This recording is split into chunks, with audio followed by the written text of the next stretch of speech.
las montañas, tristes caminando, regando la tierra con su llanto pobre, salieron deprisa por la madrugada, sin llevarse nada, sin saber a dónde.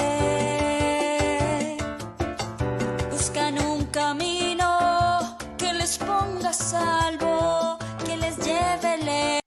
Bienvenidos a Voces de la Tierra. El día de hoy tenemos un invitado muy especial en este especial llamado Voces de la Guerra. Este espacio es para recordar la Colombia del pasado, la Colombia de la violencia que hoy todavía, más de 50 años en guerra, todavía no ha cesado. Aprovechando este espacio, enviamos un mensaje de solidaridad y cariño a la comunidad del Catatumbo, del Chocó, que están viviendo la guerra en sus manos. El día de hoy conversaremos con Eder Bustamante, un ex dirigente del M-19, ex senador de la República y abogado. Doctor Eder, bienvenido a Voces de la Tierra, a este especial que quiere recordar la historia de Colombia, la historia de violencia, para no repetirla. Bienvenido a Voces de la Guerra. Muchas gracias, Juan Manuel y Susana. Muy complacido de estar con ustedes en este espacio que ojalá tenga de manera especial como destinatarios a los jóvenes de Colombia y por supuesto a todos los colombianos, pero en particular a los jóvenes. Me parece que la labor que ustedes hacen de difusión de hechos importantes de la historia del país ayuda muchísimo a una mejor comprensión del país que estamos viviendo. Por eso les agradezco muchísimo esta invitación y estoy listo para que podamos conversar. No, muchísimas gracias a ti, doctor Ever. La verdad, no es tan común que figuras políticas y tan grandes pues a lo largo de la historia de Colombia se relacionen con las juventudes y creemos que, como tú dices, es clave no solamente para el presente, sino para el futuro de Colombia, porque al final va a quedar en nuestras manos. Y de verdad te agradecemos por este espacio para Voces de la Tierra y para todos los que están escuchando. Esperamos que les guste mucho este episodio. Doctor Eder, agradecerte por habernos abierto el espacio y el día de hoy vamos a conversar sobre la historia del M-19. Doctor Bustamante, para comenzar, ¿podrías contarnos cómo surgió el M-19 y bajo qué circunstancias decidieron tomar las armas? Bueno, fueron circunstancias muy específicas, muy propias de la coyuntura y el momento que vivía el país por los años 1968, 1970, 1972, digamos. Ese es como el momento donde se empiezan a generar las condiciones que permitirían más tarde el surgimiento del M-19. Son varios factores. Hay que recordar que veníamos del Frente Nacional que fue el pacto que firmaron el Partido Liberal y el Partido Conservador para gobernar durante 12 años el país, alternándose en el poder. Pero posteriormente lo ampliaron a 16 años y por eso la alternancia liberal-conservadora fue hasta el año 1974. Había unas condiciones muy específicas que voy a mencionar brevemente. En la década del 60 se produjo a nivel mundial toda esta efervescencia, especialmente de los movimientos estudiantiles, de la juventud. En el caso particular de América Latina, el boom de la literatura latinoamericana, eh, los hechos sucedidos en Tlatelolco, en México, que fue también una protesta masiva del estudiantado y que fue duramente reprimida, lo que sucedió también en Europa, en París, en fin, había una efervescencia de búsqueda, digamos, de una proyección en la política, en las artes, en la literatura, y particularmente en Colombia teníamos el surgimiento en esta década ya de las organizaciones guerrilleras. Fue ya entre el año 58 y 64 cuando se consolidan las FARC, y en el 64 ya empieza a aparecer el ELN, el Ejército de Liberación Nacional, bajo el influjo de la teoría del foco, que era la que lideraba en América Latina el Che Guevara, y que teóricamente esa era la que había permitido el triunfo de los revolucionarios en Cuba, a la cabeza de Fidel Castro. Pero también teníamos en el caso colombiano un descontento con el cierre político, porque había un control liberal conservador, un monopolio del poder. Y claro, empiezan a surgir condiciones para que a principios de los años 60, en el año 61, el general Gustavo Rojas Pinilla, que había sido sacado del poder por los dos partidos, regresa al país y empieza a impulsar durante el proceso que le siguieron en el Congreso un movimiento de masas que se llamó la Alianza Nacional Popular, ANAPO. Ya en el año 62 él logra tener los primeros diputados, uno o dos representantes a la Cámara, un senador, y todo esto va creciendo exponencialmente hasta que en el año 70, el 19 de abril, el general Gustavo Rojas Pinilla se lanza a la presidencia y obtiene el triunfo a través del respaldo electoral de los colombianos. Entonces, digamos, es la suma de varios elementos. Por un lado, la efervescencia y el despertar de la juventud y de los trabajadores en Colombia y en distintas partes del mundo, el surgimiento del movimiento guerrillero, y en el caso ya más estrictamente político-electoral, la aparición de un movimiento con amplio respaldo electoral que comprobó su respaldo mayoritario en las urnas el 19 de abril de 1970. Digamos que esos son los antecedentes de contexto de lo que permitió en los 4 primeros años de la década del 70 la aparición del M-19. La ANAPO tenía una postura política nacionalista, era una postura política que permitía que entraran en la ANAPO tanto terratenientes, pero también un sector muy importante de la clase obrera, de los estudiantes, del clero descontento. O sea, la ANAPO recogía de alguna manera la pluralidad política del momento. Pero por otro lado, en los jóvenes que se han ido a la guerrilla, tanto a las FARC como al ELN y al EPL, estaban viviendo cierto descontento con las prácticas de la guerrilla. Se recordará que lamentablemente fue una época donde se empezó a ajusticiar, es decir, a asesinar a los propios integrantes de la guerrilla.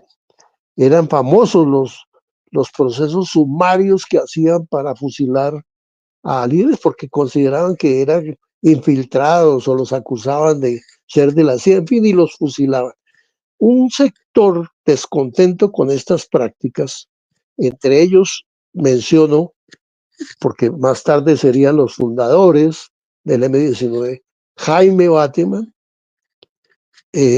Jorge Iván Ospina, Álvaro Fallá, Carlos Pizarro, y del otro lado, en la ANAPO, había un sector que estaba liderado por un médico que era representante a la Cámara, había sido elegido el 19 de abril del 70, Carlos Toledo Plata, Israel Santamaría, un joven líder político de la ANAPO que ganó con la mayor votación en el departamento de Antioquia, Andrés Almarales, que era un extraordinario líder de los trabajadores colombianos, y bueno, yo estaba dentro de ese grupo también de la ANAPO.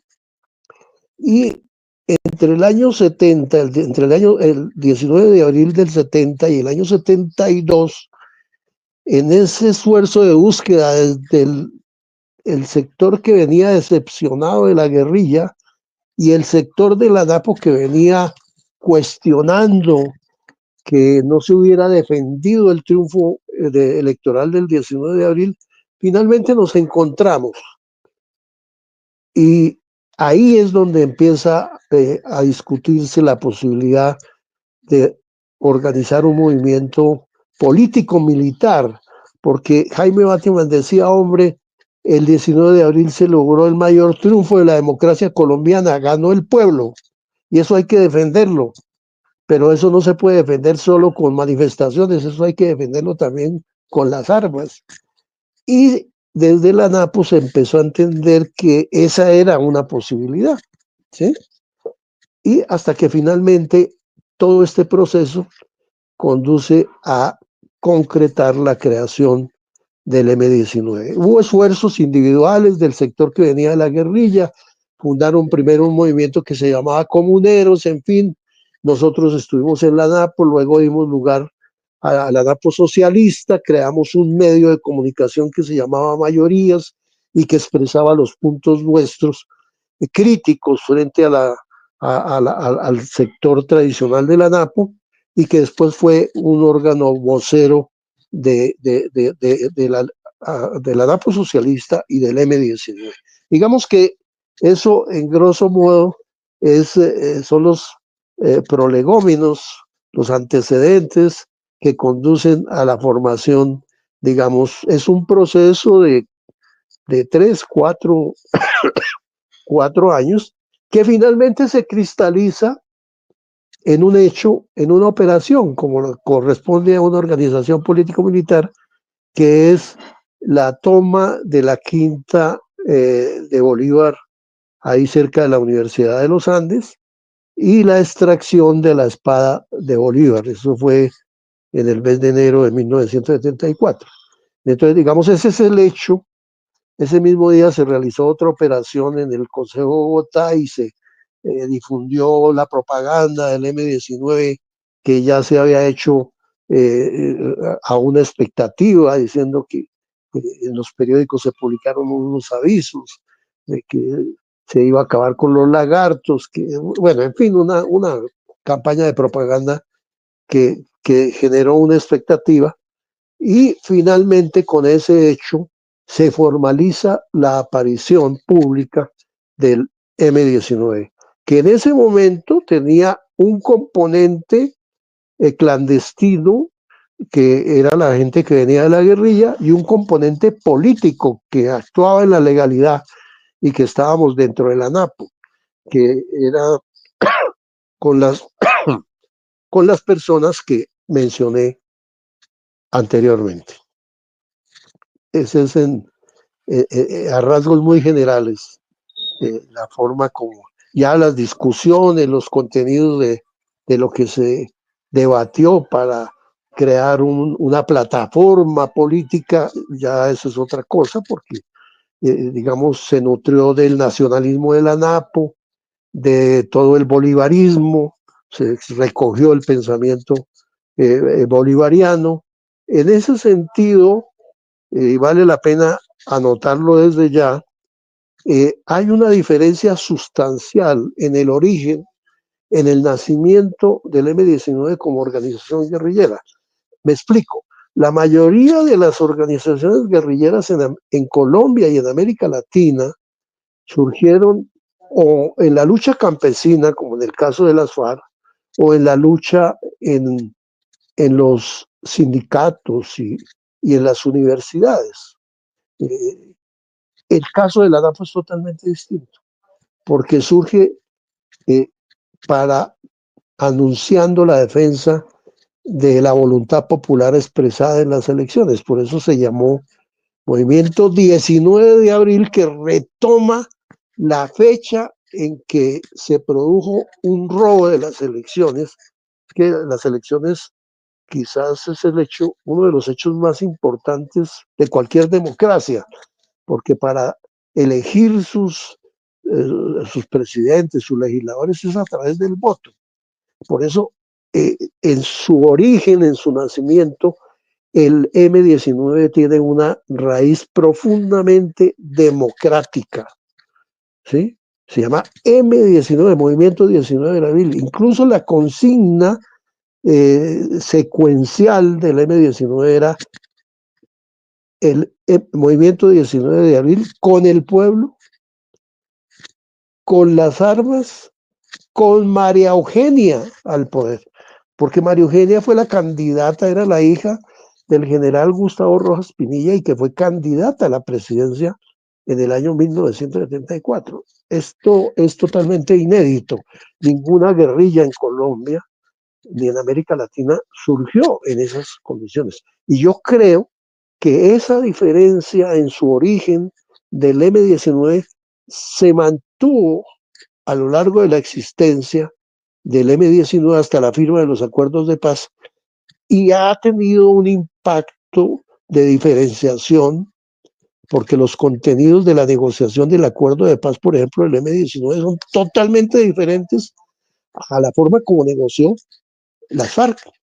Ahí hay una diferencia sustancial que ya, si ustedes lo permiten, en su momento lo podremos analizar. Pero digamos que son como todos estos elementos los que le da una naturaleza, una característica muy singular al surgimiento del M19.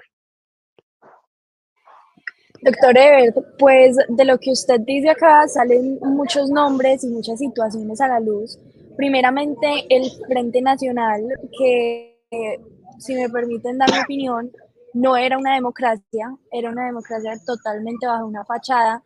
Eh, yo siento que una democracia que restringe a sus ciudadanos pues a votar o por un partido o por el otro, así sea bipartidista, no tiene que ser multipartidista, me parece ya un insulto a la democracia y entiendo que por esto mismo fue una protesta hacia la cual decidieron emerger pues como presidente al general Gustavo Rojas Pinilla.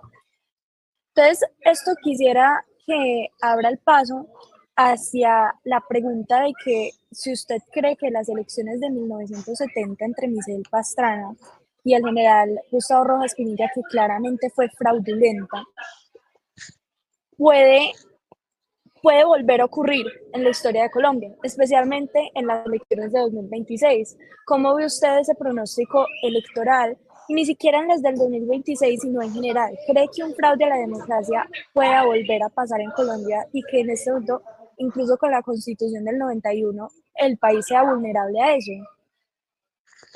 Gracias, Susana. Es una pregunta muy interesante y muy oportuna. Creo que en general los sistemas electorales presentan riesgos. No hay sistema electoral perfecto. Hay que partir de esa premisa.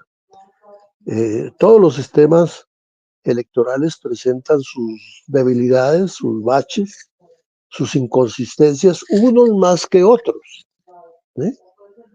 Hay regímenes autoritarios en donde el sistema electoral simplemente lo que hace es validar lo que decide el partido. Por ejemplo, en la China.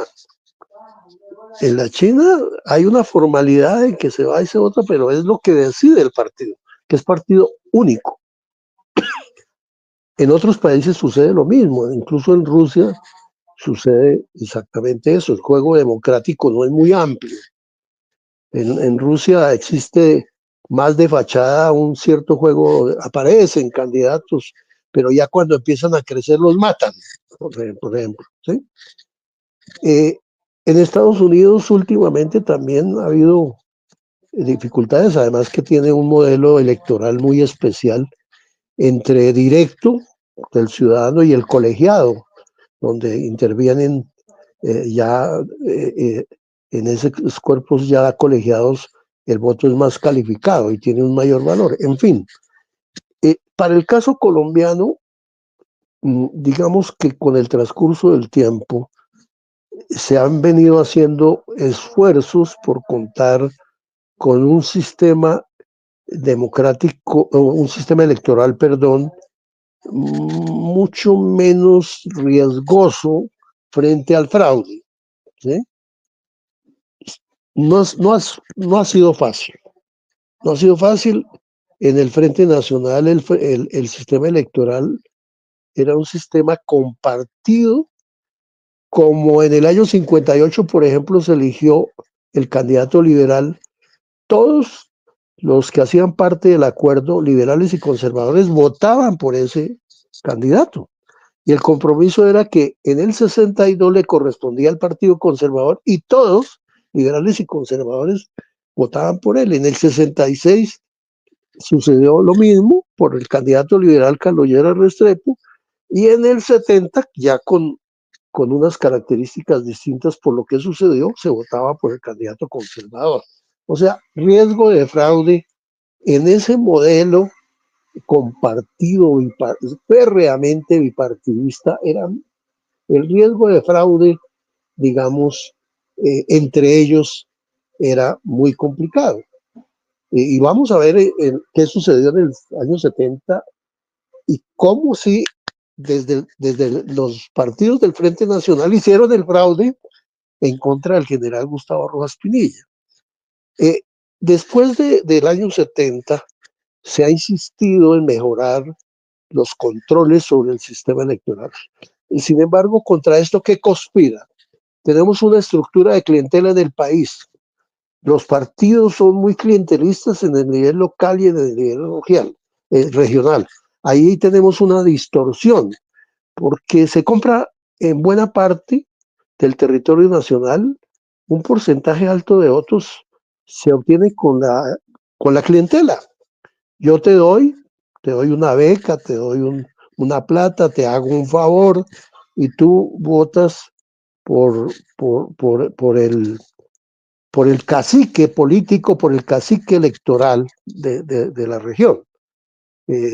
Por eso, digamos, los fenómenos de opinión con respaldo en votos en las regiones los hemos tenido en los últimos años, pero no han sido fáciles. No han sido fáciles. En Bogotá los hemos tenido, en las capitales, en algunos municipios.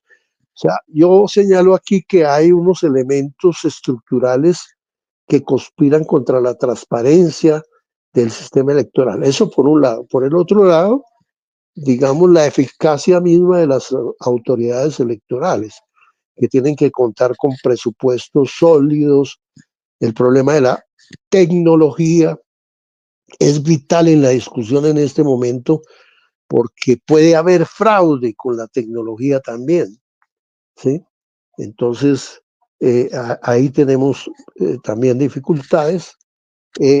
Ya ustedes saben que el gobierno actual, para empezar a comparar con lo que podría suceder, el gobierno actual anunció un recorte de 600.000 millones de pesos. ¿Eso qué significa? Que seguramente vamos a tener menos jurados electorales, o que vamos a tener menos auditores del proceso electoral, o que vamos a tener demoras o falencias en la transmisión de datos de la información del día electoral. Digamos, estos son riesgos que se pueden presentar. De hecho, tuvimos un antecedente muy importante en Colombia en el año 1998 con la elección de Ernesto Samper, donde el dinero del narcotráfico incidió en la elección presidencial y fue clave para inclinar el voto en favor de Ernesto Samper. Eso está más que demostrado. En las dos últimas elecciones presidenciales y parlamentarias ha habido, y de hecho existen investigaciones sobre dudas que han surgido por la aparición de votos repentinos a última hora, tanto en la elección presidencial como en la elección para Congreso de la República. Eso hace parte de las investigaciones que actualmente se adelantan. Yo creo que para el año 2026, para el próximo año, habrá que fortalecer desde la ciudadanía una supervisión, una vigilancia, una especie de auditoría ciudadana que vigile digamos, realmente el comportamiento no solo de las autoridades, sino que vigile la transparencia del voto, que garantice que lo que se vota mayoritariamente se respeta y no se altera. Ese es un reto que tenemos los colombianos porque hay riesgos reales. Entonces, frente a eso, lo único que podemos hacer es no solo colocar las alertas, sino tomar partido buscando que se creen las veedurías ciudadanas que vigilen en los municipios. Es que tenemos 1.130 municipios, no es fácil. Tenemos 32 departamentos, esa vigilancia implica, lo hizo Venezuela, pero porque aprendieron después de 25, casi 30 años de manipulación de elecciones. Y por eso se les adelantaron en la última elección y el sector de María Corina logró, digamos, un acceso a la información tecnológica, a la información digital del resultado electoral. Y eso es lo que le ha permitido, digamos, internacionalmente disputar la presidencia con el presidente Edmundo González, porque tiene la prueba de que hubo, por eso el régimen dictatorial de Maduro no ha podido presentar, digamos, la prueba de que ganaron efectivamente las elecciones. Entonces, digamos que en esto hay que tener una alerta. Yo creo personalmente que el riesgo de una alteración del resultado electoral se puede presentar en Colombia y eso sería muy grave porque sería un ingrediente más que contribuiría a profundizar la crisis política que tiene el país actualmente. Así es, doctor Eder, y enviar un mensaje de alerta, como decías tú, de que las elecciones del 2026 están en riesgo. Es fundamental luchar y trabajar por esta democracia que, aunque sea imperfecta, es muy buena y tenemos que seguir viviendo en democracia en Colombia. Doctor Eder, mi siguiente pregunta va enfocada en lo siguiente. Usted a lo largo de su vida ha desempeñado diversos cargos, como concejal de Zipaquirá hasta senador de la República. ¿A usted qué le llevó a meterse en la política y también al M19? Al M19? Y cuéntanos cuál fue tu rol en el Consejo de Zipaquirá, qué fue lo que hiciste, y en el Senado de la República y en el M19. Gracias, Juan Manuel. Sí, yo en mi juventud, incluso en el año 1966, me vinculé a los grupos juveniles que apoyaban la candidatura de Carlos Lleras Restrepo, que fue el presidente liberal en ese periodo. Pero 2 años más tarde impulsé un centro de estudios de Cundinamarca y empecé a invitar personalidades de la política nacional. Ahí conocí a Belisario Betancur y en el año 1900 lo llevé a Álvaro Gómez a dar conferencias en Zipaquirá. Eso lo estoy contando en un libro que estoy escribiendo y que debe salir a las librerías en agosto o septiembre de este año. Y resulta que una de las personas, de los líderes con quien más cercanía tuve fue con Belisario Betancur. Y en esa época, pues que era el último periodo del Frente Nacional, pues los candidatos que no hacían parte del oficialismo liberal o del oficialismo conservador, pero querían ser candidatos a la presidencia, como el caso del general Gustavo Rojas Pinilla o el caso de Belisario Betancur, porque Belisario fue candidato la primera vez el 19 de abril de 1970. El que dirigía el ala liberal del movimiento belisarista era Enrique Pardo Parra, que había sido ministro de Minas y Petróleos en el gobierno de Guillermo León Valencia y había sido embajador en Francia. Él se regresó y se puso a la cabeza del sector liberal que apoyaba a Belisario Betancur.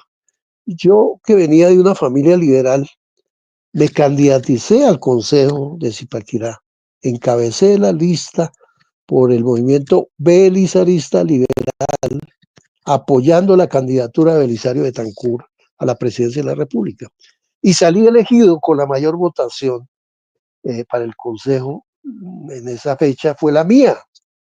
Yo obtuve alrededor de 1.000 votos, que para ese municipio en ese momento, que eran 15.000 habitantes, podían votar unas 2.500, 3.000 personas, pues obtuve la mayor votación y quedé elegido concejal.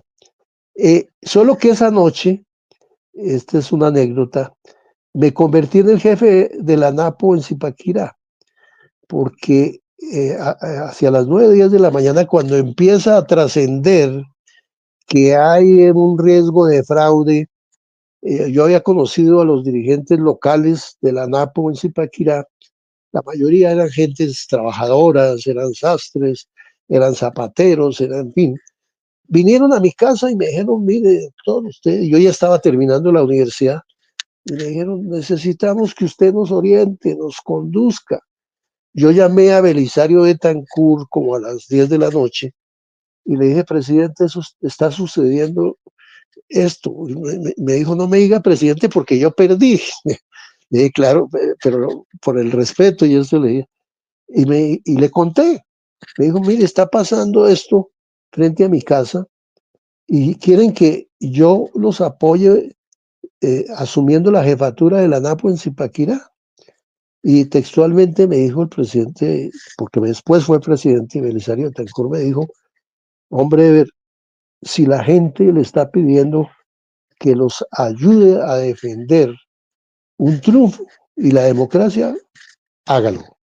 Y eso cambió mi vida, porque a partir de ahí quedé convertido en jefe de la NAPO en Zipaquirá, luego ya vine a vincularme a todo el proceso de la NAPO, luego conocí a Toledo Plata, Andrés Almaral, la NAPO socialista, el M19, y ahí pues, ya se desarrolló la historia de otra manera. La experiencia como concejal fue interesante en esa época, digamos, daba cuenta, en esa época no había honorarios para los concejales ni los diputados. A los diputados les pagaban por sesión, igual que a los representantes a la Cámara.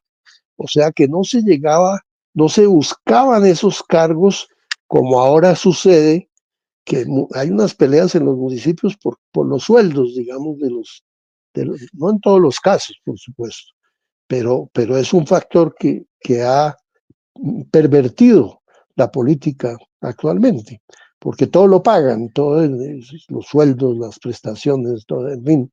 En esa época era a honorem, era un honor, digamos, hacerse elegir para representar a la comunidad en sus intereses, en que les arreglaran el acueducto, que les pusieran la luz, porque era en una época donde hasta ahora el sistema eléctrico se estaba desarrollando, los acueductos igual, las calles sin pavimentar, entonces había mucha cosa por la cual trabajar de manera honoraria. Y digamos, fue una experiencia interesante en ese periodo. Debo recordar que 10 años más tarde fue concejal en el año 81 el actual presidente, Gustavo Petro. Gustavo Petro, que no es zipaquireño, pero se fue a vivir muy niño, los padres lo llevaron para allá. En el año 81 él fue elegido concejal por un movimiento local. Lo menciono porque más adelante seguramente vamos a tener que clarificar algunos temas sobre la trayectoria política de Gustavo Petro. Entonces, por eso lo menciono desde ya. Perfecto, doctor. Doctor, tiene toda la razón. Va a ser una figura Perdón, Susana, importante, no te escuché bien, especialmente. Susana. Perdóname. Sí, dime, Susana, que Hola, no ¿ahí te me escuché escuchas? bien. Ya, te escucho ya. Doctor, sí, estaba diciendo que es una figura muy importante, especialmente para las últimas preguntas, porque es importante que analicemos también la situación actual del país, viendo que estamos bajo un líder de izquierda, ¿cierto? Y eso es algo que yo le quiero agradecer en lo que acaba de decir, porque es un mito muy propagado que el M-19 era una guerrilla más bien socialista, comunista, y al principio no lo fue. Defendía realmente intereses democráticos. Y por eso quiero irme hacia su fundador, Jaime Bateman, como mencionó usted ahorita, y quiero decir una cita que me pareció muy importante. Abro comillas: la revolución es una fiesta, ya que no significa tener suficiente para comer, sino poder comer lo que queramos. Cierro comillas. Doctor, ¿cree usted que una revolución, no necesariamente armada, es importante o es clave para romper paradigmas nocivos en la sociedad o para poder progresar? La última parte no te la entendí muy bien, porque hubo alteración en el audio. Creo, me dijiste que si creía que para hacer una revolución, hasta ahí me quedé.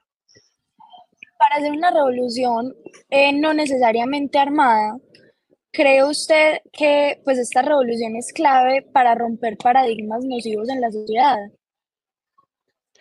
Sí, a ver, muy bien traído al lugar la cita de Jaime Bateman. Susana, te la agradezco mucho. Hay que tener en cuenta que Jaime era un samario, un hombre caribe, en donde el componente coloquial es muy importante. Quienes somos nacidos en el centro del país somos mucho más formales, mucho más, bueno, ustedes jóvenes conocen las diferenciaciones culturales un poco y los rasgos característicos por regiones.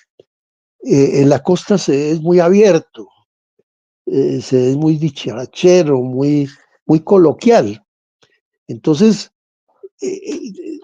aprovecho para hacer una referencia de por qué Jaime Bateman salió de la guerrilla de las FARC, porque a él lo mandaron, no se lo aguantaban allá en la guerrilla Manuel Marulanda Vélez, y dijo: no, usted váyase a la Unión Soviética.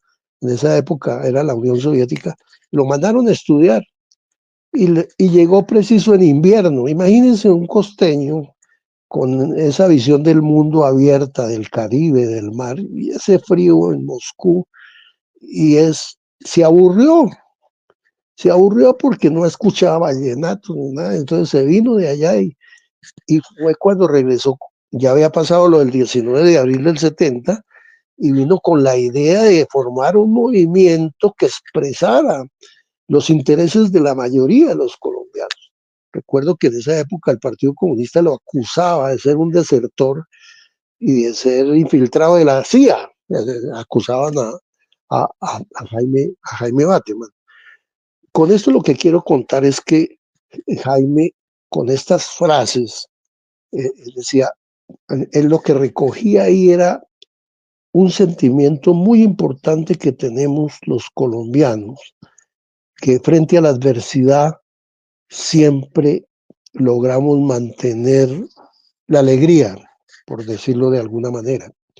¿Sí? Colombia ha sido un país muy sufrido de alguna manera, pero a la vez ha tenido una población batalladora que supera la adversidad. ¿Sí? Ese es un rasgo que hay que tener en cuenta también en la política, porque por eso ese es un rasgo diferenciador del pensamiento del M-19, porque un socialista que simplemente toma unos principios de la lectura de Marx o de Lenin no tiene en cuenta esas características muy específicas y muy particulares de nuestra cultura. A un comunista no se le hubiera ocurrido decir: es que la revolución es una fiesta. Eso sería una herejía. Eso es una herejía, digamos, en los dogmas clásicos del marxismo-leninismo. Hacer una aseveración de esas, pues es una herejía. Y por eso Jaime Bateman no aguantó mucho dentro del Partido Comunista y las FARC, y se salió, porque es que las revoluciones son expresión auténtica del sentimiento de los pueblos. Como tú muy bien lo dices, las revoluciones no necesariamente tienen que ser armadas. Las revoluciones son actos masivos que expresan un anhelo de cambio y que ayuda a concretarlo. Por eso se necesitan líderes que puedan ir concretando eso. Por eso se necesita un cierto nivel de organización a través de partidos y movimientos que puedan materializar, digamos, ese anhelo de cambio y de revolución, que no necesariamente, como muy acertadamente tú lo dices, Susana, no tiene que ser armado. Lo ha demostrado la historia reciente del mundo con la revolución tecnológica y la investigación científica. Los grandes cambios son más impulsados por el pensamiento, por la investigación, por la creatividad, por una serie de cosas. ¿Sí? Yo creo hasta cierto punto que las revoluciones armadas son atrasadas.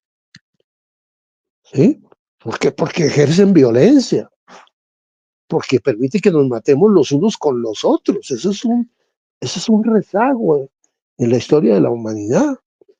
Y lo digo desde la experiencia que tuve de haber sido parte de un movimiento armado, que ya explicaremos por qué las armas en su momento específico. Pero entonces, digamos, para explicar lo de Jaime Bateman, la revolución es una fiesta, él lo que buscaba era rescatar. La ley es que una revolución no puede ser para la tristeza, para la depresión. Una revolución tiene que ser para vislumbrar posibilidades de futuro, para el optimismo, para la alegría. ¿Eh? En eso no se le ha entendido suficientemente a Jaime Bateman. Y por eso ahí hay diferencias sustanciales que, si tenemos tiempo o en otra ocasión lo miraremos, pero por ejemplo con lo que piensa el actual presidente de Colombia. Él piensa muy distinto de estas raíces conceptuales, teóricas y de vida que planteó Jaime Bateman. Tienen un origen muy distinto de cómo se plantean ahora las cosas del tema del socialismo, en fin, pero eso lo veremos en su momento. Pero ese es, digamos, el sentido de esa frase afortunada, que expresa más un sentimiento cultural de cambio y un anhelo que después él trata de materializar a través de su vida de lucha política, fundamentalmente. Perfecto, doctor Eber. Yo creo que es fundamental en todos los sentidos conocer la historia de este país, un país que ha vivido marcado por la violencia y el día de hoy también vemos esta violencia, esta guerra absurda que no ha parado, que lleva más de 5 décadas. Me gustaría saber qué consejo le das a las nuevas generaciones de colombianos para que no decidan el camino de la guerra, el camino de las armas. ¿Cuál es tu mensaje para ellos? Pues mire, sería muy triste que nuestra juventud, después de que tenemos una historia de 200 años donde ha estado muy presente la confrontación y la violencia, aquí prácticamente guerras declaradas oficialmente, guerras civiles, tal vez la guerra de los 1000 días, pero el resto hemos tenido esos hechos de violencia, de confrontación en las regiones. Convivimos con eso, nosotros convivimos entre la alegría y la tristeza permanentemente. Sí, eso es un tema que habría que analizar ya desde otro ángulo, desde la psicología, desde la psiquiatría, desde la sociología. Pero hemos convivido así. Y el país en ese contexto ha ido avanzando y retrocediendo. Ha ido avanzando y retrocediendo, avanzando. No hemos tenido una sociedad perfecta. No, tenemos una sociedad que ha logrado avances, ha logrado ciertos éxitos, pero que también tiene unas falencias y unos vacíos y unos baches gigantescos. El tema de la lucha contra la pobreza, estamos atrasados, estamos demorados y ningún gobierno ha logrado acertar realmente. Ha habido pequeños avances, hay que reconocerlo, pero no avances sustanciales, no se ha sentado, digamos, los fundamentos de un cambio esencial en el tema de la lucha contra la pobreza. Ni siquiera este gobierno, es que este gobierno se quedó en los subsidios. Avanzó más Lula en su primer gobierno, que efectivamente logró avanzar de manera significativa en la lucha contra la pobreza, porque es que eso demanda decisiones estructurales, estratégicas, ¿sí? Aquí ese es un punto negro que tenemos todos los gobiernos, todos los gobiernos, ahí hay un atraso. Entonces yo diría, pero eso no se resuelve, Juan Manuel, de acuerdo con tu pregunta, con coger las armas. Ningún cambio se produce de la noche a la mañana. Y menos las armas lo que hacen es no solo enrarecer, sino complicar mucho más la solución. La frase de que el camino al infierno está lleno de buenas intenciones es totalmente cierta. Uno puede tomar las armas con la intención de que vamos a resolver los problemas y todo, pero en el intermedio de ejecución de ese proceso terminan matando al otro porque considera que es un infiltrado, que es un traidor, y terminas volviendo las armas un factor de sojuzgamiento y de sometimiento del territorio, por ejemplo, de poblaciones. Es lo que está pasando con el ELN y las FARC. Ellos perdieron totalmente su esencia política y hoy se llevan de por medio a la población. Entonces, no, mi mensaje para la juventud es que hay que hacer esfuerzos, hay que tomar iniciativas. Hay algunas cosas que sirven de todos los partidos, muy pocas, pero hay que entender eso, incorporarlas, pero hay que tomar nuevas iniciativas. ¿Qué es esto de tomar nuevas iniciativas? En unos contextos que ya están establecidos. Mire, lo más importante que nos tenemos los colombianos es el espíritu de lo que se decidió en la Constitución del 91. Eso en parte se ha abandonado por los gobiernos desde el año 91, incluido el de Gustavo Petro. El mayor logro de la Constitución sí fueron los derechos sociales, tenemos 80 artículos, entre ellos la tutela, tenemos la fiscalía, tenemos una serie de avances en materia de participación que no se han materializado, no se han desarrollado las normas, pero ¿cuál fue la cosa? ¿Qué es lo importante en las constituciones de los distintos partes del mundo? Su espíritu. Por eso en Estados Unidos tienen una constitución de 13 o 14 o 15 enmiendas, pero tienen el espíritu, por ejemplo, la definición de que tienen unos límites, lo que se llama en Estados Unidos los correvaidiles. No se pueden pasar de ciertos límites los gobernantes. En Colombia el espíritu que se adoptó fue el de la reconciliación nacional. ¿Por qué? Álvaro Gómez venía de un secuestro del M-19. En el año 1988 el M-19 lo había secuestrado. Pero se logra un gran acuerdo alrededor de la liberación de Álvaro Gómez.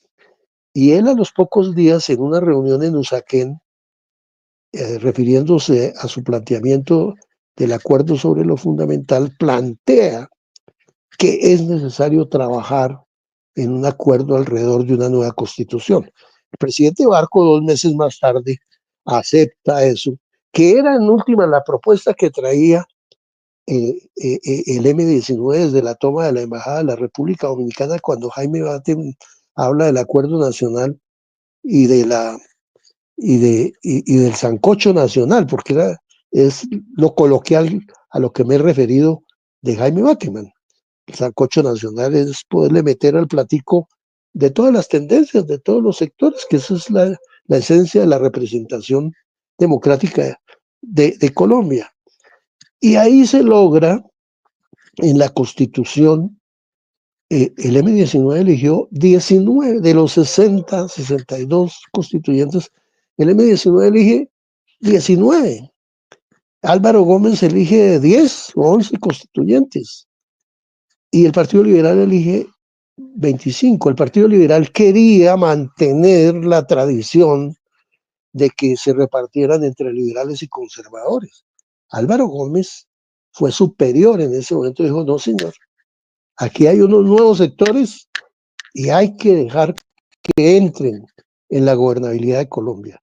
Y por eso explica que la Asamblea haya decidido una mesa directiva tripartita donde estuvo Horacio Serpa por el Partido Liberal, Álvaro Gómez por Salvación Nacional, que era el Partido Conservador en últimas, y Antonio Navarro por las nuevas fuerzas que aparecían en el escenario nacional. No hay que olvidar que de las 6 organizaciones guerrilleras que había en el año 1990, FARC, ELN, PRT, Quintín Lame, M19, y otra que se me escapa en este momento, cuatro entraron en el acuerdo del año 90. Solo las FARC y el ELN se quedaron por fuera.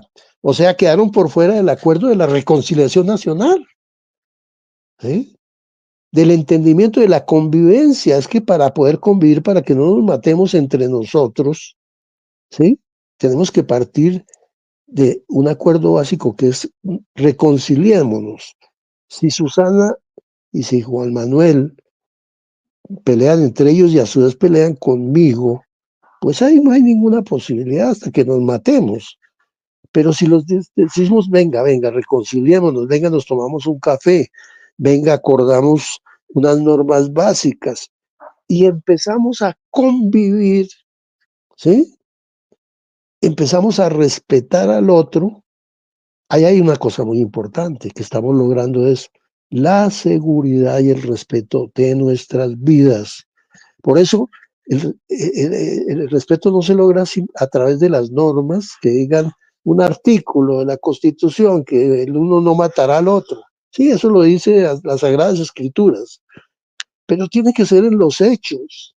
Los jóvenes tienen que construir esos escenarios de respeto para la convivencia y la reconciliación nacional que es posible.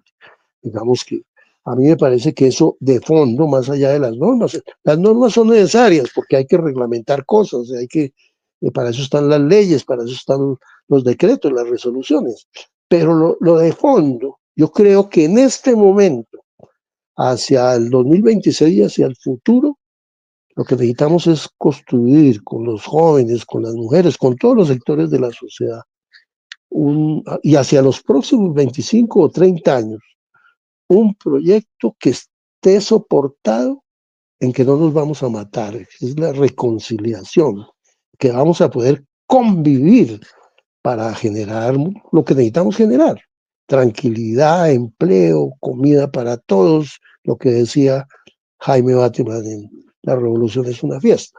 Entonces, digamos que esos son los hitos claves. Definitivamente, ese tema de la reconciliación nacional lo abandonaron todos los partidos. Después de la constituyente, los partidos miraron para otro lado, se les olvidó ese tema y no lo desarrollaron. Este gobierno tampoco lo ha retomado, al contrario, el año pasado estaba llamando a hacer una nueva constitución. Digamos que esos son temas de fondo y es parte de la diferencia conceptual y política que, por lo menos en lo personal, tengo con el actual gobierno.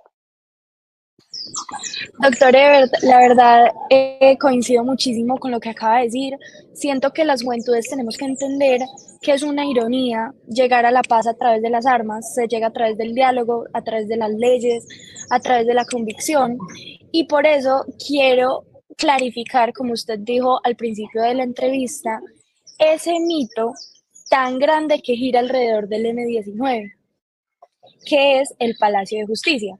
Se sabe que usted se retiró del M-19 en 1978 por el robo de armas del Cantón Norte, pero yo quisiera saber su opinión a través pues, de las fuentes que usted tiene sobre qué pasó ese día. Hay muchas versiones que circulan alrededor del verdadero propósito de la toma del palacio, entre ellas que fue con la intención de quemar expedientes de narcotraficantes en la biblioteca del Palacio, o por otro lado, que al momento del incendio de la biblioteca, el Ejército Nacional, de hecho, ya tenía el control total del primer y segundo piso del Palacio de Justicia, y que la intención del M-19 fue entrar a hacerle un juicio político al presidente Belisario Betancur con los magistrados presentes.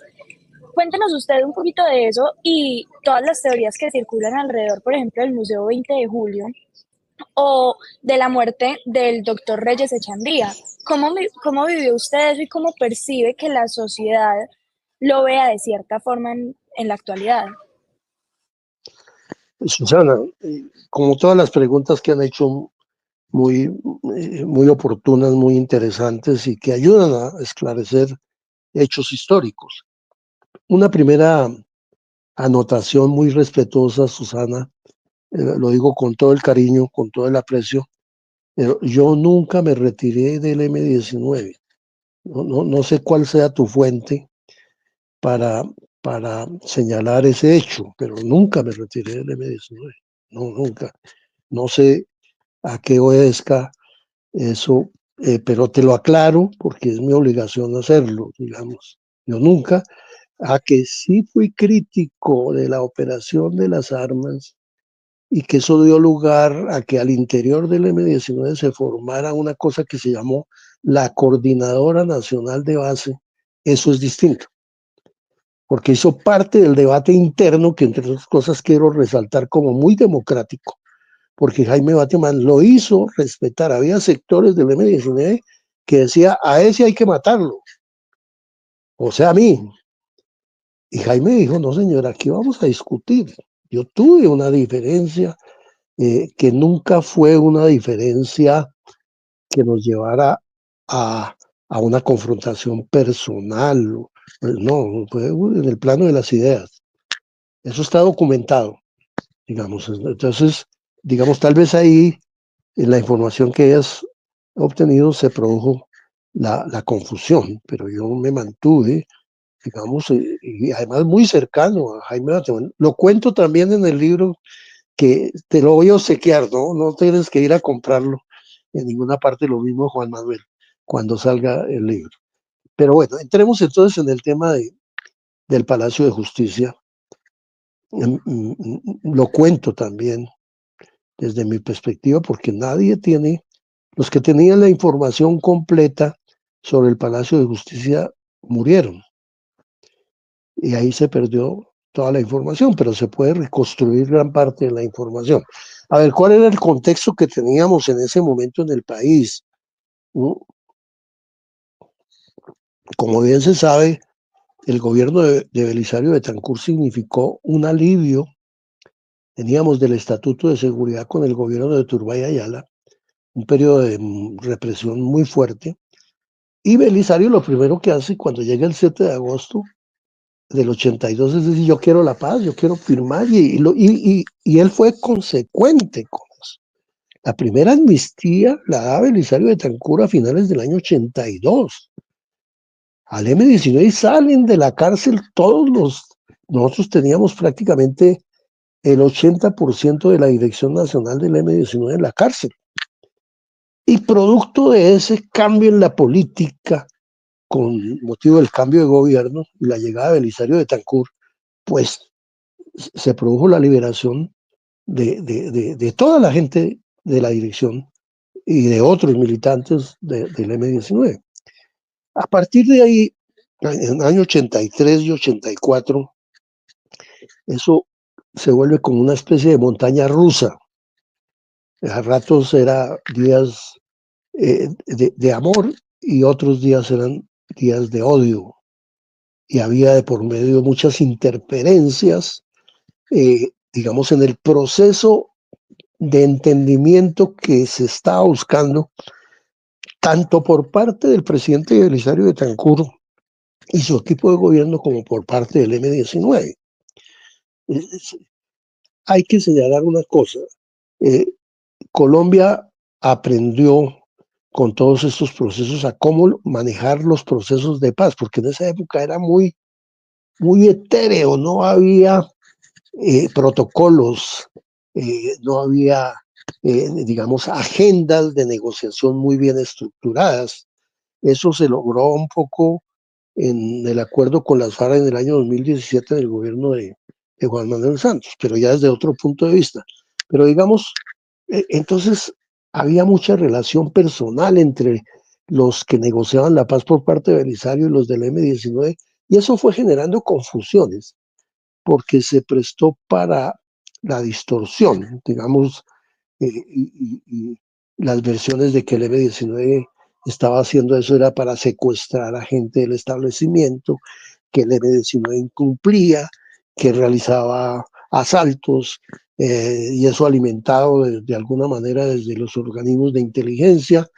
Eso fue creando una situación muy difícil porque eh, no les digo que acuérdense, porque ustedes seguramente no habían nacido en ese momento, pero lo podrán verificar a través de la lectura, que el IME-19 en el año 83 y 84 fue cuando hizo mayores movilizaciones populares en una buena parte de las ciudades colombianas. Eran movilizaciones masivas de apoyo, eso no se había visto nunca, que, una, que la población apoyara en la plaza a una organización político-militar. Eso no había sucedido. Entonces son factores nuevos que surgieron y eso por supuesto despertó preocupación especialmente en los organismos de inteligencia, porque es que los organismos de inteligencia en todas partes están es para contrarrestar esos fenómenos. Y por supuesto hacen sus campañas para tratar de desvirtuar eso, en fin. Lo concreto es que se produjo un desentendimiento hacia finales del año 84, principios del año 85. Regresa al país Carlos Toledo, lo matan, se producen muchos asesinatos cuando él se había incorporado a la mesa de negociación. En fin, hay mucha sangre lamentablemente de por medio. Y hasta que ya en el segundo semestre del año 85, en el M-19 se empieza a discutir qué hacer. Y por supuesto hay unos sectores que plantean que hay que acentuar la confrontación militar, que había que hacer mayores operaciones de campo, pero mayores operaciones en las ciudades. Y por supuesto en ese contexto, en su momento quienes hacían parte del Comando Superior tomaron esa decisión. Una decisión, en mi opinión, no lo digo a posteriori, es que yo me gradué como abogado en la Universidad Externada de Colombia, es mi casa de estudios. Mis profesores fueron el presidente de la Corte, el doctor Reyes Echandía. Mi presidente de tesis era el doctor Carlos Medellín. Mi presidente de Derecho Penal también, el doctor Calderón. El doctor Manuel Gaona, que fue también uno de mis profesores de Derecho Constitucional, pues murieron en el Palacio. Yo conocía de las calidades intelectuales, jurídicas, profesionales de quienes habían sido mis profesores. Eso para mí, en lo personal, fue un hecho terrible, porque si yo me hubiera enterado, yo me hubiera opuesto a muerte, porque estábamos equivocando el objetivo. Es que el problema no eran estas figuras superiores del conocimiento y de la intelectualidad colombiana.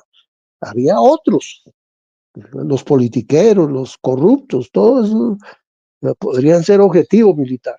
¿Eh? Entonces ahí hubo una gran equivocación. Para mí ese hecho del Palacio es sumamente doloroso porque allá murieron mis mejores profesores y murieron también mis mejores amigos, como Andrés Almarales, por ejemplo. Murió, yo con Andrés tenía una relación personal de mucho afecto, y murieron otros compañeros. Entonces, digamos eso. La versión de que el Pablo Escobar dio una plata para la toma del Palacio, eso me parece absolutamente absurdo. Es decir, una organización como el M-19 que se había sacrificado a sus mejores hombres con un objetivo muy claro, no se iba a vender por unos dólares para tomarse el Palacio de Justicia. Eso no tiene ninguna razón de ser. Ahora, yo no descarto que en un momento en que el narcotráfico le daba plata a todos los sectores de la sociedad colombiana, a la iglesia, a los políticos, al gobierno, a todos, de pronto algún miembro del M-19 le dio una ayuda o algo, eso no es descartable, eso es posible que eso haya sucedido, pero que la operación se haya decidido con el propósito de quemar los expedientes que afectaban el narcotráfico, eso no corresponde ni a la verdad histórica, ni a la realidad política, y a las convicciones del M-19. Eso es totalmente, es un infundio que fue creado por los organismos de inteligencia. Eso no tiene ninguna razón de ser, ¿sí? Y bueno, los hechos se encargaron de demostrar que fue así. Los perdí en la pantalla. ¿Están ahí? ¿Me están escuchando? Sí, doctora. Bueno, Susana. Ya voy a terminar porque veo que me estoy alargando mucho. ¿Qué sucedió finalmente en el Palacio? Digamos, yo estaba en el exterior, yo en ese momento era el responsable de las relaciones internacionales. Yo lo cuento en el libro también, cómo viví esos dolorosos momentos que nunca han debido suceder en la historia de Colombia. Y quienes decidieron esa operación sí buscaban, lo dicen en el documento, en la proclama que difundieron cuando entran al Palacio, era para hacerle un juicio al presidente de la República. Era un poco reeditar lo que hizo Fidel Castro en el año 53-54 con el dictador cubano del momento, que fue cuando lo pusieron preso, y todo esto era una cosa muy, muy idealista, de querer, no tenía que ver mucho con la realidad. Y era ese como el objetivo. Por lo que yo he leído posteriormente, se ha venido aclarando. Digamos, yo dejé, cuando fui senador la última vez en el año 2017, dejé una constancia en el Senado, porque en ese momento se produjo una decisión de la Corte Interamericana de Derechos Humanos sobre las responsabilidades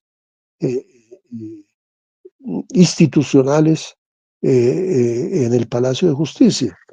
Y digamos, allí hubo responsabilidades, hubo excesos. En la respuesta militar hubo excesos. No me estoy refiriendo al coronel Plazas Vega porque la situación de él quedó completamente clara. Él no está comprometido en la violación de derechos humanos. Él actuó como actúan los militares, bajo los reglamentos, y los hizo, se mantuvo siempre dentro de ese lindero.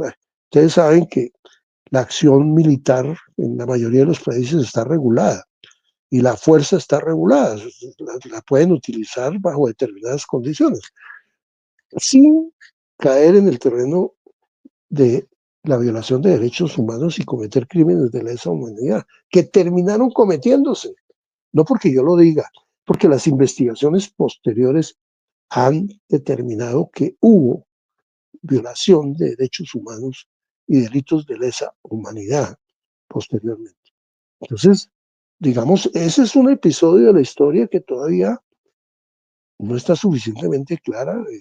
El doctor Alfonso Gómez Méndez, que es un gran jurista, que ha sido fiscal, procurador, parlamentario, ministro, él comenta, por ejemplo, cómo cuando él se comunica con García Márquez, que estaba en París, porque Alfonso Gómez era un gran amigo, tal vez el mejor amigo del maestro Reyes Echandía, y García Márquez le dice: ya no hay nada que hacer, ya todo está decidido.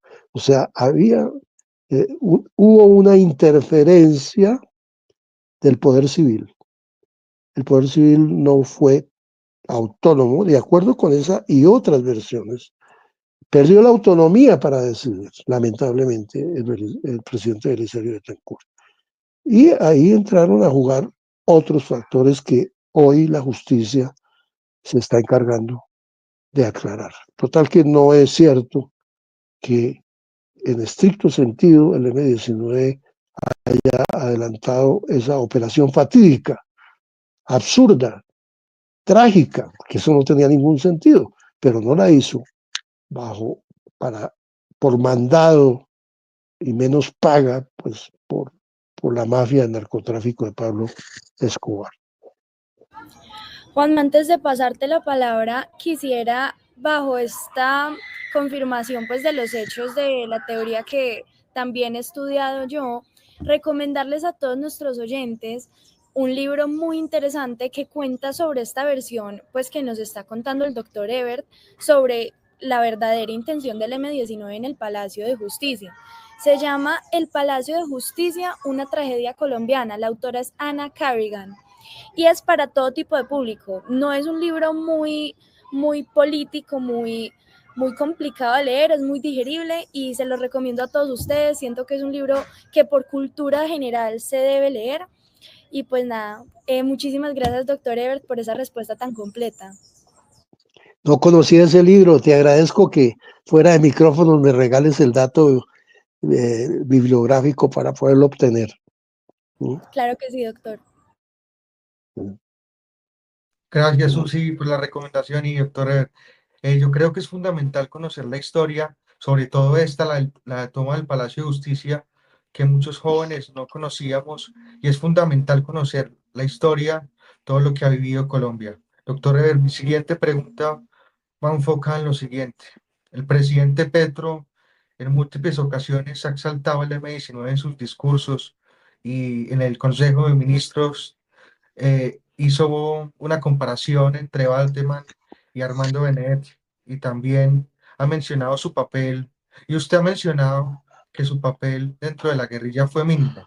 ¿Cuál fue realmente el rol de Gustavo Petro en el M-19 y en su opinión qué implica para Colombia, un país marcado por la guerra, que un ex guerrillero y un ex convicto sea presidente de la República? A ver, para mí esa es una pregunta muy cercana y que despierta sentimientos encontrados, porque, digamos, fue a través mío que Gustavo Petro se vinculó inicialmente a un grupo de apoyo al M-19 en el año 1978.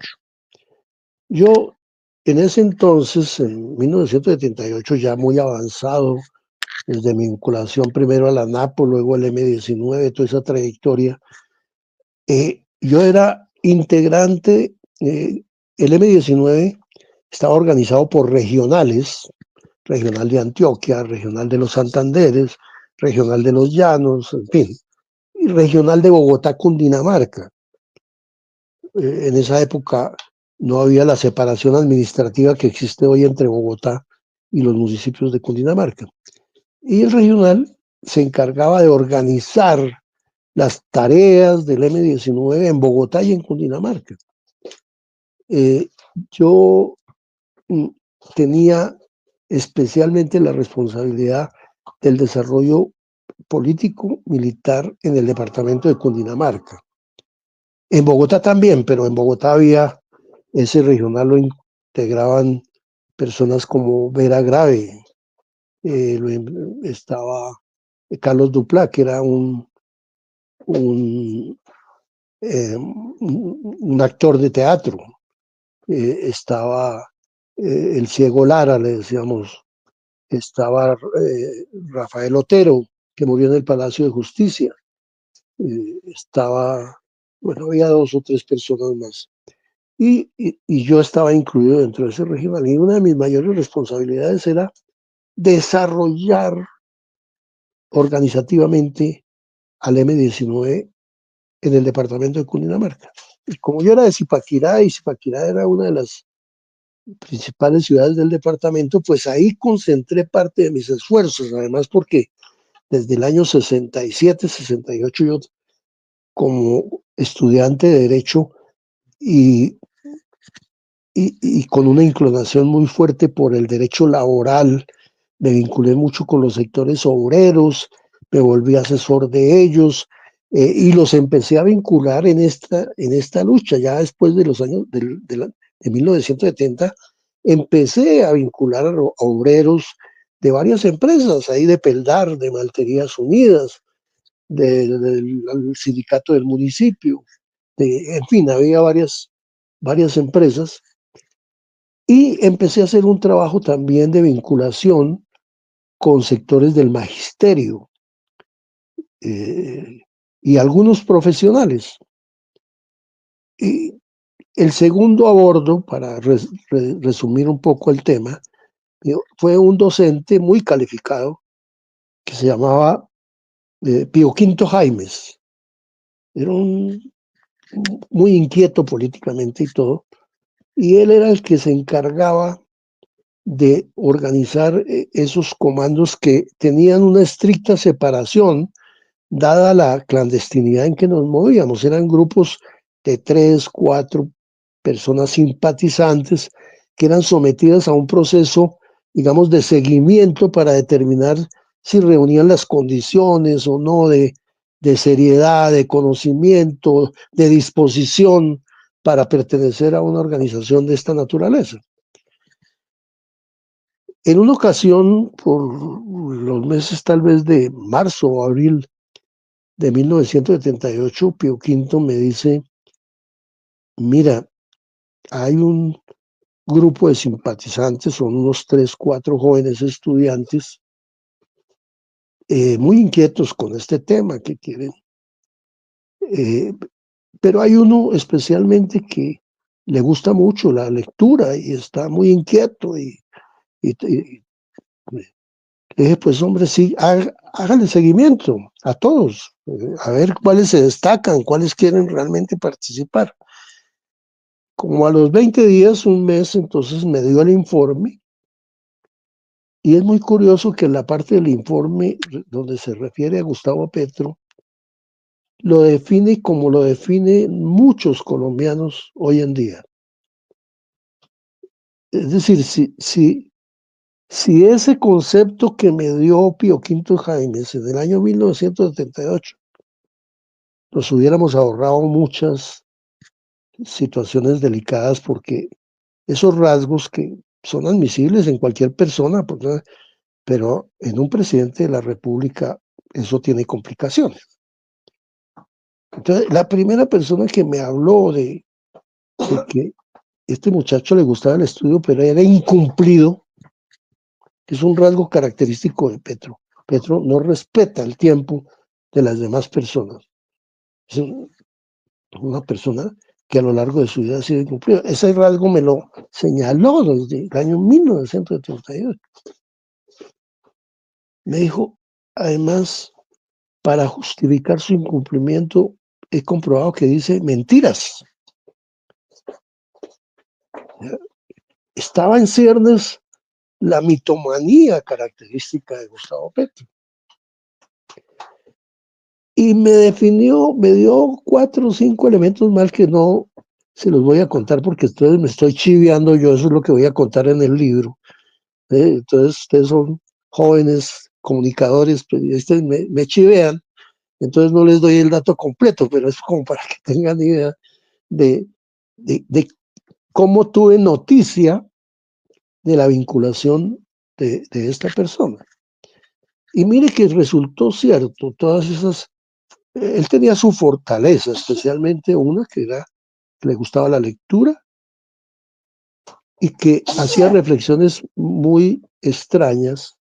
Me dice, él empezó a hablar de las galaxias, por ejemplo, desde esa época, ¿sí? Que denotan una personalidad que está en otras cosas, digamos. Entonces,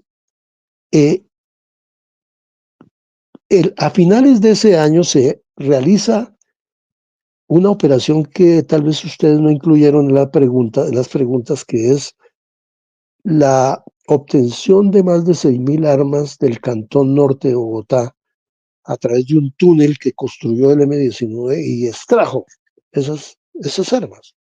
¿Sí? Esas armas se sacaron entre el 29 y el 31 de diciembre del año 1978. Y dentro de mis tareas estaba trasladar, me entregaron 648 armas, que yo las trasladé porque habíamos preparado un sitio en Zipaquirá, lo que se llamaban una caleta. Aquí me estoy chiviando a mí mismo porque eso es lo que cuento en el libro, esos detalles. Y la noche del 31 de diciembre, yo las trasladé solo hasta Zipaquirá porque allá tenía ya listo el sitio con 3 campesinos, 2 o 3 campesinos que habíamos traído con Pío Quinto Jaimes, muy buenos trabajadores, donde enterramos debidamente protegidas esas armas. Claro, ese hecho, no solo, no me refiero a lo de las 600 armas, el haber sacado estas armas desató la furia, la fuerza pública. Sí tenía que hacer, es que eso fue un insulto al ejército y a la fuerza pública, que se le metan a la casa y le saquen las armas. Eso vino una reacción violenta y eso casi nos acaba. Ahí, a Susana, ahí es donde surge un poco una diferencia conceptual que se refleja en los meses posteriores en una discusión interna que yo te comentaba anteriormente. Y claro, la ofensiva que se viene prácticamente eliminó un 70% de la estructura del M-19. Todos fueron a la cárcel, líderes obreros, campesinos, dirigentes del M-19, dirigentes políticos que no tenían que ver nada con el tema, pero que eran de izquierda, académicos, en fin, y no una ola represiva violenta. En esos meses Gustavo Petro desapareció del panorama. ¿Sí?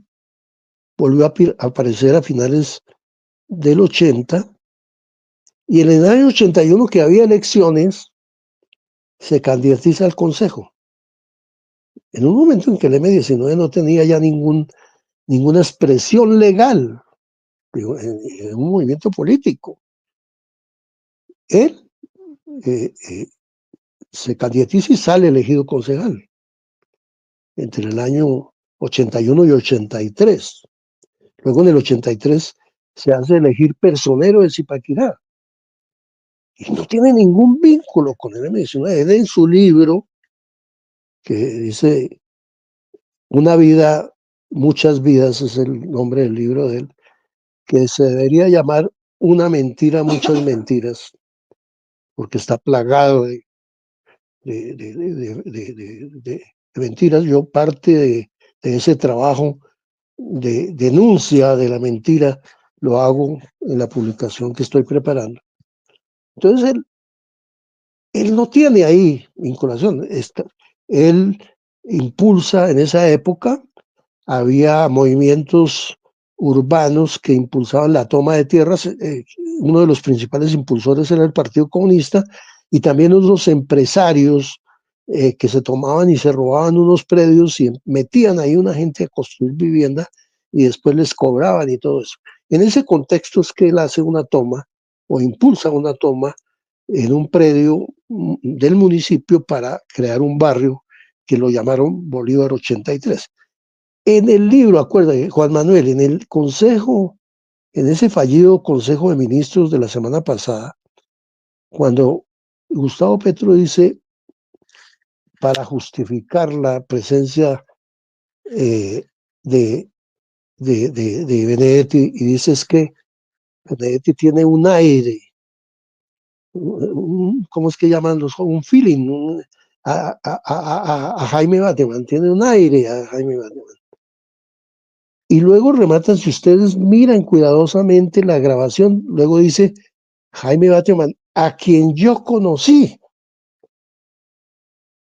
Si ustedes leen el libro de él, en la página 38, 39, 40, él dice ahí, yo nunca conocí a Jaime Bateman. Lo escribe. Y dice, ¿y por qué no lo conoció? Argumenta dos razones. Una, porque cuando lo vuelven a contactar después de lo de las armas, él dice, me expulsaron del M-19 y da el nombre de la Negra Rebolledo, que fue quien le comunicó la expulsión. Entonces dice, yo por esa razón, porque dice, nos invitaron a los grupos de apoyo a la 8ª conferencia del M-19 y fue Germán Ávila, que él sí se mantuvo dentro de las estructuras y fue a esa conferencia como observador porque no era de la dirección nacional, y aduce adicionalmente, Gustavo, en el libro, que además de haber sido expulsado por esos días, se iba a graduar en la Universidad Externada de Colombia y que él no podía perder su grado por irse a una reunión del M-19. Queda claro con las palabras de él que él no tenía, en la década del 90, mire lo que pasó, después de que es personero y en una reunión que hizo de los que habían tomado el barrio Bolívar 83, hay un allanamiento de la policía. Y en esa reunión tenían un señor una pistola del siglo XIX que la usaban para hacer vigilancia en las noches y todo eso. Y cuando llega la policía y pregunta, bueno, ¿y esta arma? ¿Quién es? Y Gustavo Petro dijo, como era personero en ese momento, él creyó que no iba a tener ningún problema. Dijo, no, yo soy el personero de Zipaquirá, esa arma está a cargo mío. La policía fue y llevó el informe a la inspección de policía y como estábamos en estado de sitio, el informe lo pasaron a la justicia penal militar y ahí llaman a procesar a Gustavo por porte ilegal de armas y lo condenan a 18 meses de cárcel. Entonces él sale del consejo en agosto de 1985, o sea, 3 meses antes de lo del Palacio de Justicia, entra a la cárcel y sale en febrero de 1987 de la cárcel. Se va luego a Bucaramanga, allá tiene a su hijo Nicolás, al que él dice que no lo crió que porque estaba en la clandestinidad, eso no es cierto tampoco. Y está hasta principios del 88, donde sí se pone a buscar un contacto con el M-19 y va al Tolima, que logra un contacto para tratar de comunicarse con Carlos Pizarro. Más o menos en octubre, noviembre del 88, ya había pasado recientemente lo del secuestro de Álvaro Gómez. Y logra conversar esto está documentado, él mismo lo cuenta. Y dice que él logró sentar, según Carlos Alonso Lucio, que era, digamos, como el secretario, el asistente de Carlos Pizarro, Carlos Alonso Lucio. Todo esto lo presenció Carlos Alonso, pero Gustavo Petro lo cuenta a su manera en el libro y dice, logré sentar a Carlos Pizarro, que era el amigo de la guerra, es decir, acusa a Carlos Pizarro de que a él solo le gustaba la guerra y la confrontación, pero yo logré convencerlo de que hiciera la paz. Él lo dice textualmente, que en 10 minutos logró convencer a Carlos Pizarro cuando eso venía con un discurso y una reflexión desde 10 años atrás. Entonces, otra mentira que desafortunadamente dice Gustavo Petro, y es que él fue, en el libro dice, fue el autor de la paz, porque convenció a Carlos Pizarro. Entonces, digamos que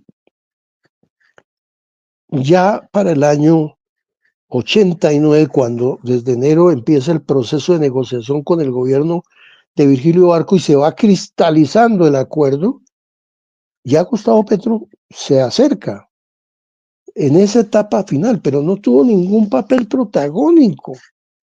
Digamos, desde la espada de Bolívar en enero del año 1974 hasta la firma del acuerdo de paz el 9 de marzo del año 90, Gustavo Petro no aparece por ningún lado ni tiene una contribución significativa e importante al M-19.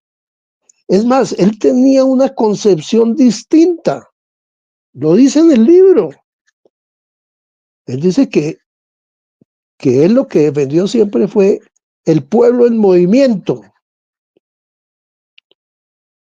que él no, por eso nunca hizo parte de las discusiones fundamentales del M-19, ni mucho menos en el tema de la constituyente.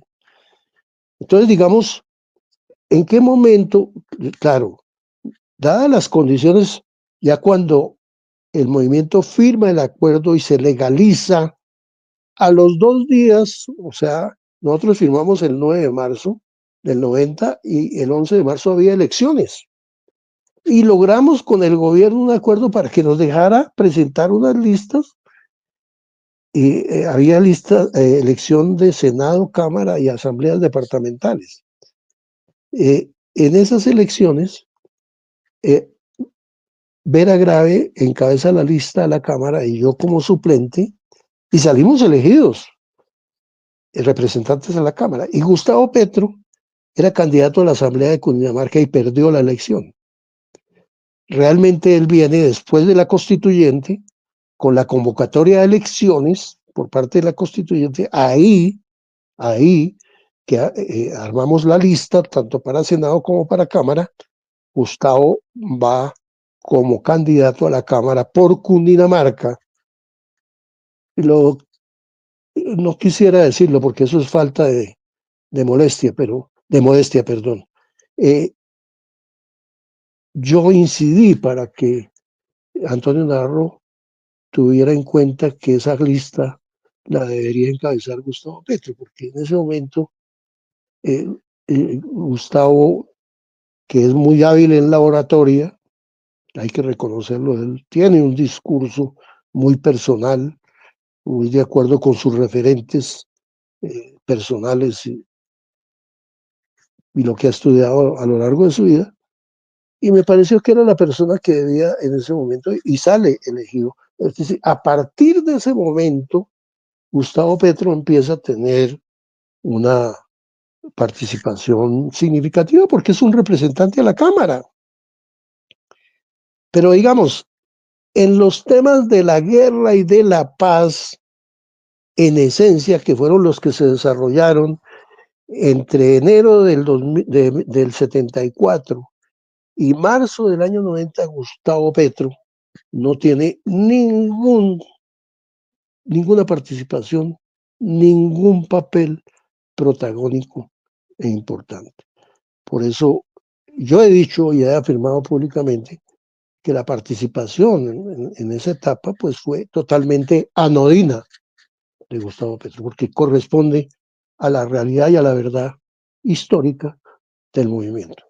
Ya después es otra cosa, porque pues son como parlamentarios, sus habilidades, ya se acaba el M-19 en el año 94, formalmente desaparece el M-19 y ya cada quien coge su camino, y en ese camino, en ese trasegar, él hace lo que ya el país conoce, que eso es un escenario totalmente diferente.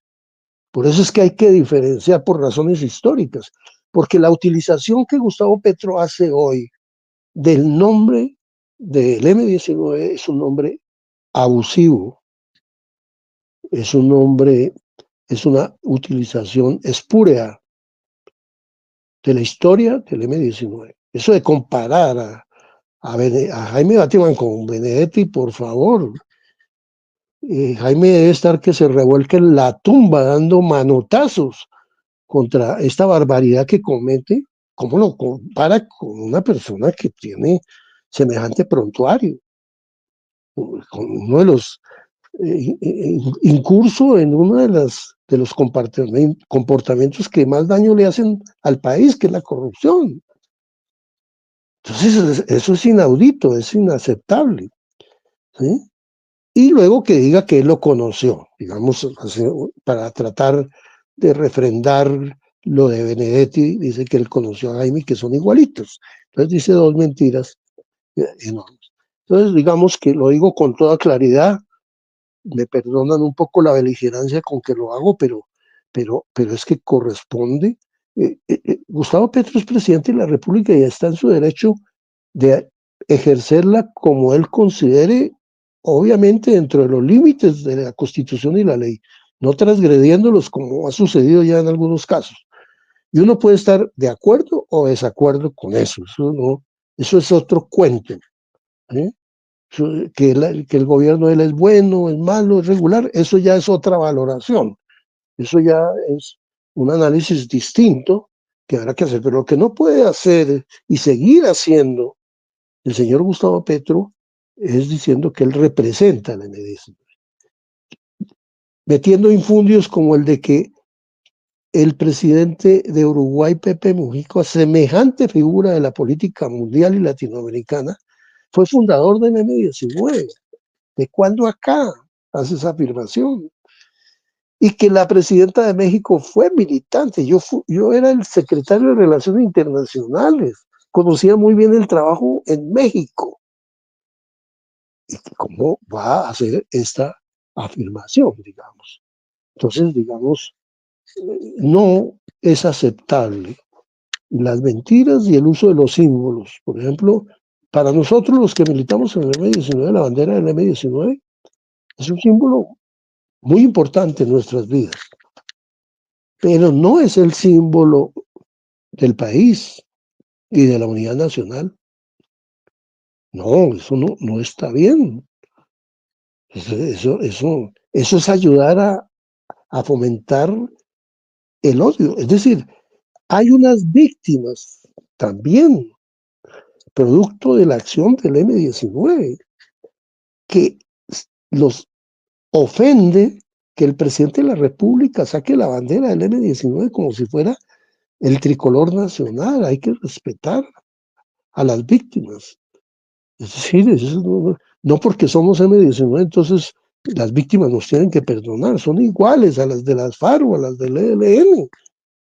Tuvieron sufrimiento, ¿sí? Entonces, esas cosas no se pueden hacer.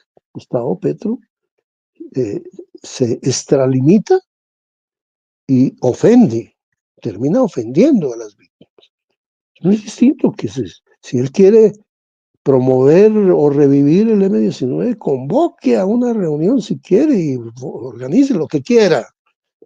Lo que no puede es insultar, digamos, el sentimiento nacional. Eso hay que saberlo distinguir. Yo me sentiría ofendido que un presidente liberal saque la bandera para decir que esa es la bandera nuestra, o la del Partido Conservador. Eso no hace parte de lo que decíamos al principio, de la búsqueda de la reconciliación nacional, de la convivencia. Eso desata es la confrontación, el odio. Eso no sirve, Así es, doctor Eder. Y ¿no? agradecerte enormemente habernos acompañado, de verdad que ha sido un verdadero privilegio escuchar el testimonio y la visión sobre un capítulo tan complejo en nuestra historia, y tu experiencia nos recuerda que la guerra no solo deja heridas en el territorio, sino también en la memoria y en la identidad de un país. Entonces, en Voces de la Guerra siempre vamos a buscar comprender las historias y las perspectivas que han marcado a Colombia, como esta que fue la violencia. Doctor Eber, muchísimas gracias por habernos acompañado. Un privilegio estar acá con usted. Mil gracias. Muchas Totalmente. gracias, Juan Manuel. Sigue, Susana. Muchísimas gracias, qué pena, doctor Ebert, muchísimas gracias por acompañarnos, a todos nuestros oyentes, gracias por dedicarnos este ratico, de verdad queremos agradecerte, te admiramos profundamente y todo lo que dijiste de verdad lo vamos a aplicar para nuestras vidas y para nuestras proyecciones futuras. Muchísimas gracias por estar en Voces de la Tierra. Susana y Juan Manuel, de verdad que me siento orgulloso de que unos jóvenes me inviten a hablar de hacer un testimonio sobre lo que me tocó vivir. Lo hago de manera humilde, tratando de ceñirme a la verdad. Por supuesto, es un testimonio que puede adolecer de fallas, porque no tengo la verdad revelada, pero fui testigo de sus hechos. Dos temitas de finales, simplemente, Susana, recordarte que me regales por el interno el nombre del libro y de la autora, y una sugerencia muy respetuosa, Juan Manuel y Susana. Lo hago con todo el respeto, no debería de hacerlo, o mejor se lo hago por lo interno. A mí me gustaría que se llamara Voces de la Paz y de la Guerra, porque no son solo las voces de la guerra, sino las voces de la paz. Es una recomendación tolstoyana, León Tolstoy, de la guerra y la paz. Sí, pero ustedes son. Les pido disculpas por esa sugerencia, no debería de hacerla, pero no sé cuándo vuelva a hablar con ustedes, pero es para que lo consideren. No te Van a preocupes, decir, doctor, claro que sí.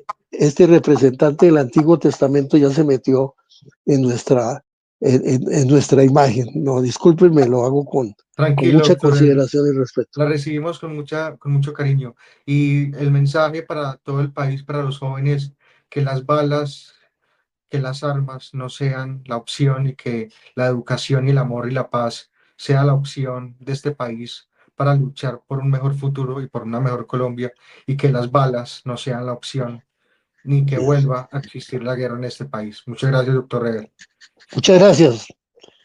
Un Muchas Están muy gracias. bien. Bueno, están muy bien. y un mensaje de solidaridad con las víctimas del Catatumbo, del Cauca y del Chocó. Un abrazo para todos. Así es, todo mi apoyo a esa solidaridad. Que pare la guerra en Colombia. Un abrazo para Así todos. es.